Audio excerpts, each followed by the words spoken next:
بسم الله الرحمن الرحيم أولا السلام عليكم ورحمة الله تعالى وبركاته لما أصحابك كحرن channel يوتيوب ka aqoon kororso official إن شاء الله ومادة حسابتا فصل كستيدات بيج بقول لبعتن إلى لحات إن وحكو حسن chapter كتدبات أو لغة مجعب geometry إن عبردا دلولكا أي الله استعمال geometry إن مركب حنكو قام دونا إن شاء الله تعالى إن عشرة أو إن أنت عن عشرة لح عشر وعشان عشر number kow waxaa ugu horeeyo kala baridda xariijinta toosan.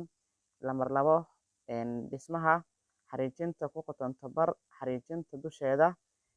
Qodobka saddexaad astaamaha geesooliyaasha qaabsan. Qodobka kale oo afraad raadinta xagla gudeedyada geesoole. Iyo lambarka shanaad oo ah xagla dibadeedka geesoole.